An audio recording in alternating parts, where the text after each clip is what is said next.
একটি বেস গুটি খেলছেন, সুন্দরভাবে খেলাটি শুরু করলেন শফিক ভাই। আবারও কিন্তু লং শটে খেলার চেষ্টা, ত্রিঅ্যাঙ্গেলে দারুণ শটটি ছিল, একটা গুটি গেল, দুটো যায়নি। হাতে কিন্তু অনেকগুলো বেস গুটি আমরা দেখতে পাচ্ছি, শফিক ভাই ক্লিয়ার করার চেষ্টা করছেন, সুন্দর। মনে হচ্ছে বোর্ড ক্লিয়ার হয়ে যাবে, কারণ একটু ক্রিটিক্যাল থাকলেও ছাড়িয়ে নিতে পারবে শফিক ভাই। ও দারুণ একটি শট ছিল, দুটো তিনটে গুটি কিন্তু জড়ানো ছিল, আলাদা করে ফেলেছে। আবারও কি রেড সহ ধরবেন? হ্যাঁ। ও মাই গুডনেস, রেড সহ দুটো গুটি কিন্তু একসাথে দিয়ে দিলেন।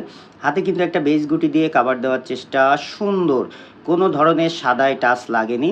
আবারও কি লং শটে একটু অ্যাঙ্গেলে খেলার চেষ্টা করছেন, সেকেন্ড পকেটে দারুণ দুর্দান্ত একটি শট ছিল। আবারও লং শটে খেলবেন আমাদের শফিক ভাই, দেখা যাক, সুন্দর সুন্দর একটি শট। ও নো, গুটিটা একদম বেরিয়ে গেছে, দেখা যাক। এই একটি গুটি আছে, কাভার দিতে টান দিবেন নাকি ডাইরেক্ট খেলবেন? টান দিচ্ছেন শফিক ভাই। ও